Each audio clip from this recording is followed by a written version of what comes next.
Hi friends, வாங்க நம்ம இன்றைக்கி வாழைப்பூ பொரியல் பண்ண போகிறோம். வாங்க பார்க்கலாம். அதுக்கு தேவையான அளவு எண்ணெய் ஊற்றியாச்சு. கடுகு போட்டுக்கலாம், கடலைப்பருப்பு போட்டுக்கலாம்,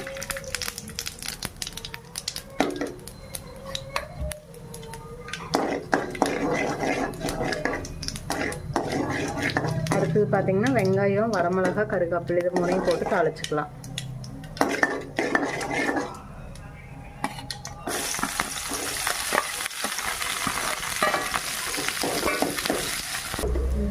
வெங்காயம் நல்லா வணங்கிடுச்சுங்க. நெக்ஸ்ட்டு நம்ம வாழைப்பூ போட்டுக்கலாம். வாழைப்பூ வந்து எப்போவுமே அரிஞ்சோனையும் மோர் கொஞ்சம் கலந்த தண்ணியில் வந்து போட்டுக்கணும். அதுக்கப்புறம் தான் நம்ம மறுபடியும் வேறு தண்ணியில் மாற்றி கழுவி நான் ரெடி பண்ணி வச்சுருக்கேங்க. இப்போ இதை வந்து தண்ணி எடுத்துகிட்டு நல்லா புழிஞ்சு போட்டுக்கலாம். வாழைப்பூவெல்லாம் போட்டாச்சுங்க.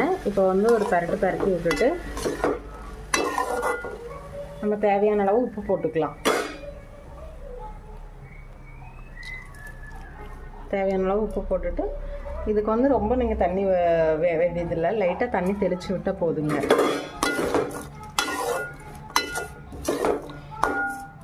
இப்போ நம்ம தேவையான அளவு தண்ணி தெளித்து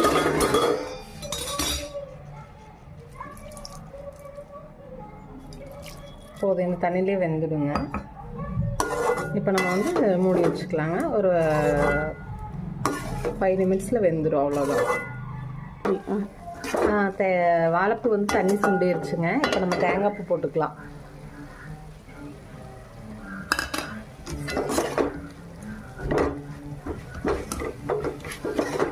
தேங்காய் பூ போட்டு ஒரு 2 பரட்டினா வேலை முடிஞ்சது.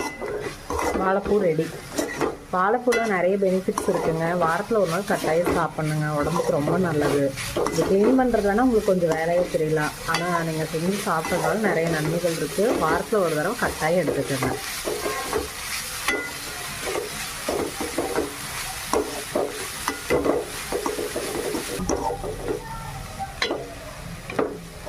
சரிங்க, வாழைப்பூ ரெடி ஆயிடுச்சு. அடுத்த வீடியோவில் நம்ம சந்திக்கலாம். பாய்.